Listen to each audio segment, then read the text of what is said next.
हे राजा पृथु, अब मैं कार्तिक कृष्ण में अमावस्या को दीपावली व महालक्ष्मी के पूजन करने की जो दरिद्र का विनाश करती है उस संबंध में कथा कहता हूँ।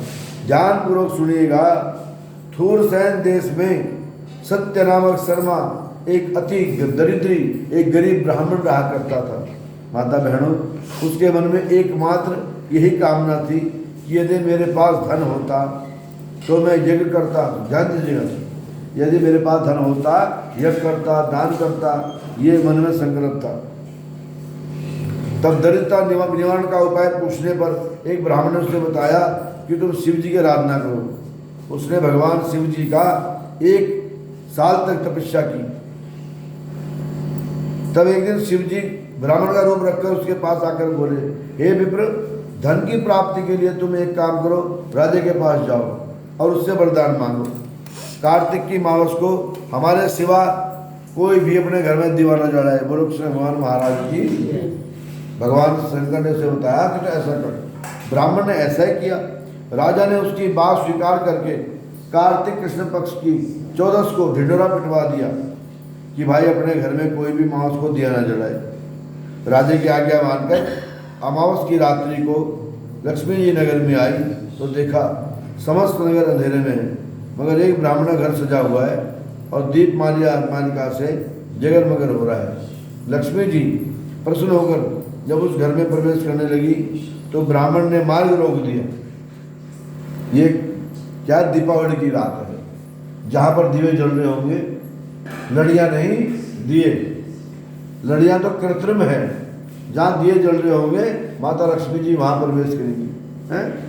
तो दिए जल रहे थे, जगरमगर होता। लक्ष्मी जी प्रसन्न होकर जब उसे घर में घुसने लगी तो ब्राह्मण ने रोक दिया। कहा, हे भद्रे, तुम्हारा पति जो विष्णु जो है ना वो अति कठोर है और तुम बड़ी चंचल हो, इस कारण हमारे घर में मत घुसो। तो लक्ष्मी जी कहने लगी, भाई अब रातू कहाँ जाऊँ, मैं तो भगवान के शरण के समय आई हूँ, इस कारण मुझे अपने घर में जाने दे। ये ब्राह्मण कहने लगा, यदि शपथ लो, ध्यान दीजिएगा, यदि तुम कसम लो कि 3 पीढ़ी तक जो है तुम मेरे घर में ही निवास करोगी, कहीं नहीं जाओगी। 3 पीढ़ी तक मेरे घर में ही निवास करोगी, कहीं तब मैं तुम्हें जाने दूंगा। माता लक्ष्मी ने कहा, ठीक है, अगर हर साल तू मेरा ढंग से पूजन करेगा तो निश्चय मैं तेरे घर में वास करूँगी। यह सुनकर ब्राह्मण ने पूछा, मैं किस विधि से तुम्हारा पूजन करूँ? तब लक्ष्मी ने कहा, ध्यान दीजिएगा माता बहन, कृष्ण अमावस्या को प्रातःकाल अष्टांग से निवृत्त होकर देवताओं और पितरों का पूजन करो। दिन के तीसरे भाग में श्राद्ध करके ब्राह्मणों को सुंदर पकवान आदि का भोजन कराएं। लोग बात क्या करते हैं, सुबह सुबह करते हैं, लो थाली निकाली मंदिर भेज दी। ज़्यादातर लोगों का ये कार्य है, थाली निकाली मंदिर भेज दी, वो 50 रुपये रख दिए, बात बहुत है, बहुत ब्राह्मण ने खा लिया हो गया, कहा हमारे पितर साथ दो। कुछ लोग क्या करते हैं, कुछ लोग गाय को ही दे दो। तुम्हारा भगवान ब्राह्मण जो पितर है वो भोजन ग्रहण नहीं करते, वो तो आने वाले जाने वालों के लिए ब्राह्मण के लिए भोजन बनाया। पितर क्या करते हैं, पितर दूध और गंगा जल का जल ग्रहण करते हैं केवल, वो विधि ब्राह्मण जानते हैं। ब्राह्मण से बुलाकर अपने घर में तर्पण कराएं। जो कहते हैं हमारे घर में पितर दोष, तो अपने पितरों के लिए तर्पण कराएं, पितरों का पूजन करें। प्रदोष समय फिर ये इसके बाद क्या है, प्रदोष काल कौन सा होता है, पितरों का टाइम कौन सा है भाई? पितरों का समय है 12 बजे से लेके और 3 बजे तक का समय। परंतु इस बार जो पितरों का समय है वो दीपावली के टाइम पे करें आप 5:29 पर। बोलो भगवान महाराज की। 6 बजे सूर्य छिप जाता है, इसलिए 5:29 पर मावस लगेगी। इस समय 14 चल रही है, ठीक है जी। तो उस समय अपने पितरों के बर्तन जो जैसे भी आप लोग करते हैं उस समय कर लीजिएगा। ब्राह्मणों को सुंदर पकवान बनाकर भोजन कराएं। प्रदोष काल में पितरों के लिए करें।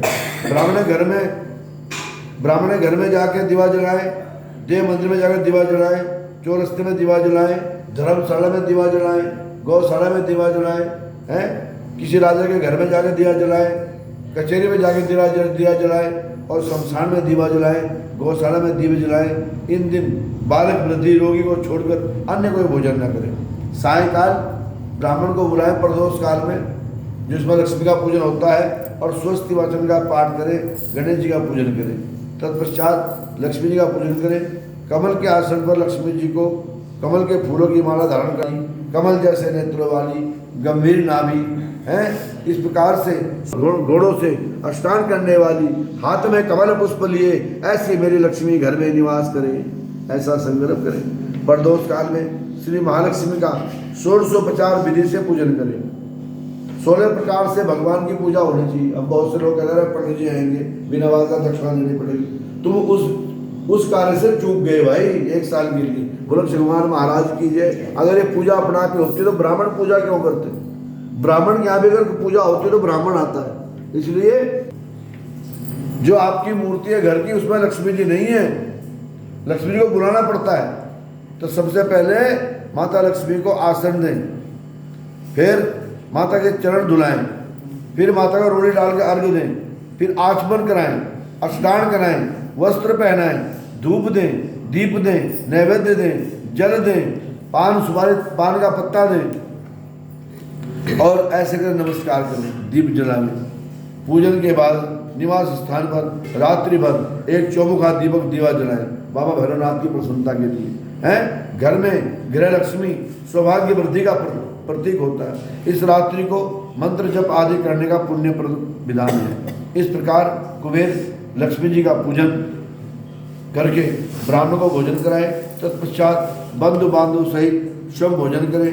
सत्य शर्मा ने विधि पूर्वक इस व्रत को किया, इससे काफ़ी धन धान्य हो गया, अनेक यज्ञ किए। फिर सत्य शर्मा जब ज़्यादा दौलत हो जाती है इंसान के पास में, तब दौलत को छोड़कर विरक्त हो जाता है। विरक्त माने बैरागी।